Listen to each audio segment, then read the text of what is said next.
You probably think of worship and imagine salah, fasting, charity, maybe tahajjud, but would you ever call learning something about Islam an act of ibadah?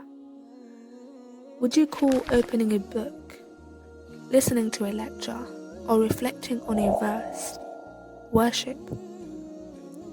Most people wouldn't, but the Prophet, peace be upon him, did, and the early Muslims did. They didn't just treat knowledge as helpful, they treated it as a path to Jannah. Let's talk about something we rarely admit. A lot of us want to worship more, but we feel spiritually exhausted. We think if we're not praying extra rak'ah or fasting every Monday and Thursday, we're slacking. But here's the hidden beauty of Islam. Worship is more than ritual. The Prophet, peace be upon him, said, "Whoever takes a path in search of knowledge, Allah will make the path to paradise easy for them." That means even your desire to understand is rewarded. Even if you're just watching this video with intention, it counts. That's how generous Allah is. You want to know how important knowledge was to the early Muslims? Umar ibn al-Khattab used to say, "May Allah have mercy on the one who shows me my flaws." That's not ego. That's humility rooted in the love of truth. A man once travelled over 800 miles just to confirm one hadith. Not because he was bored, but because learning one thing properly was better than guessing 100 things incorrectly.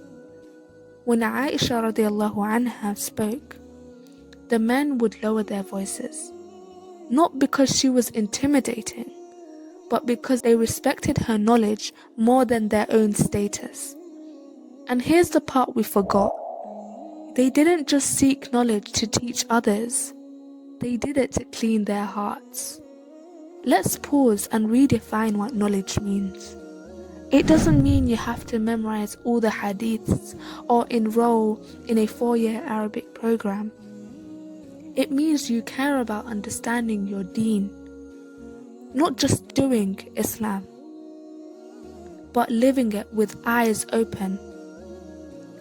If you learn how to purify your intention, or learn the meaning of Al-Fattah, or understand how the Prophet, peace be upon him, spoke gently even when he was angry, you are worshipping. You're letting the light of truth enter your heart. And when you act on what you learn, even a little, it becomes sadaqah jariyah for you, a living continuous reward. So yes, knowledge is not just useful, it's not just empowering, it's sacred. So what happens when we stop seeking knowledge? We fall into confusion. We get trapped into culture. We make assumptions about Allah. We judge others while we ourselves are in the dark. Or worse, we judge Allah himself because we never took time to understand him. Most people leave Islam not because they hate Allah, but because they never knew him to begin with. They were given rules without wisdom, halal, haram, without compassion. But Islam properly understood is mercy from beginning to end. That mercy is unlocked through knowledge, actually numb. If your du'as feel flat, if your salah feels robotic, you might not need to do more. You might just need to learn more. Learn about the names of Allah. Learn how the Prophet, peace be upon him, handled heartbreak. Learn what the Qur'an says about people who feel like failures. And suddenly your heart wakes up. You start to cry in sujood again. You start to see tests differently. You start to feel close to Allah again. not because your life changed, but because your perspective did. Sisters, we have to talk. Too many of us were told, just follow. This is not your job to know. You don't need to understand, just obey. And yes, obedience matters, but Allah honored women with minds and hearts and purpose. A woman asked Prophet Muhammad, peace be upon him, why are the men mentioned more in the Qur'an than us? She didn't get rebuked. She got an ayah revealed in her honor, Surah Al-Ahzab. The Prophet, peace be upon him, used to schedule time to teach women, separately, personally, and regularly. That's our legacy. We are supposed to be women of ilm, of depth, of clarity, not just passive consumers of culture.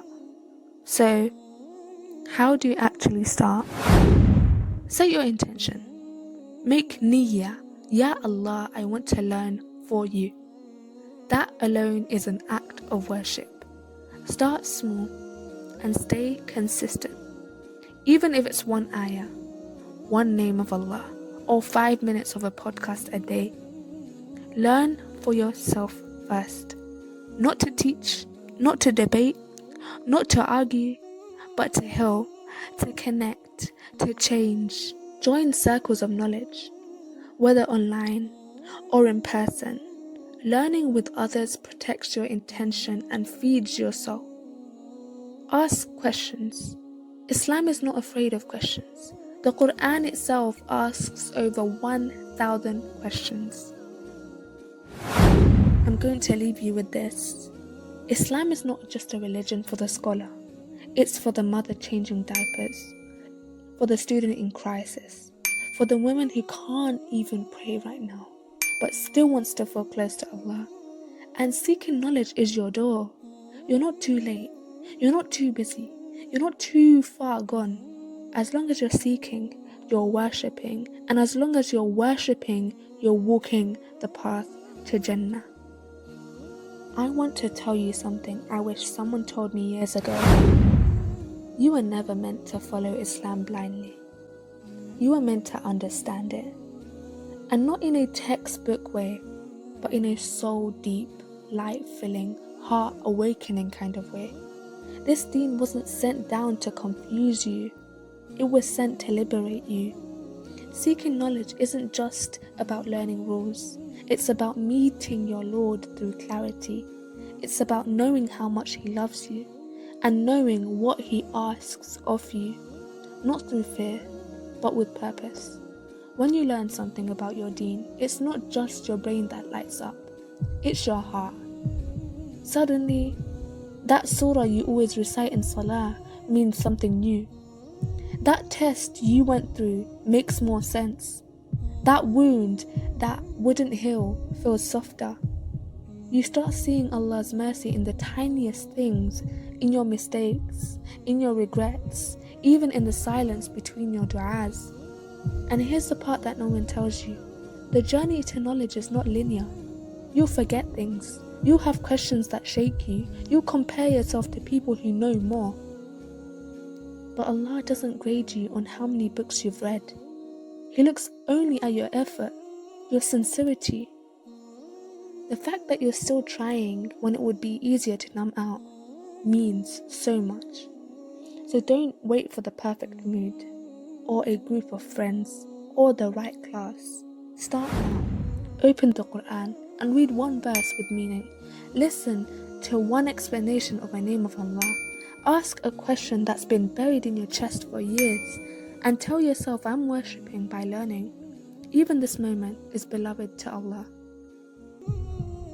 If this reached your heart and you're ready to start that journey, even slowly, I made a space just for you on Instagram, Sakina Islamic Insights. For Muslim women seeking deeper connection, we've got free resources, free classes, sisterhood group chats, challenges, different challenges to do together. This is your sign to stop walking alone. Seeking knowledge is not just worship, it's how you find your way home. Subscribe, share this with a sister, and I'll see you in the next reminder, inshallah.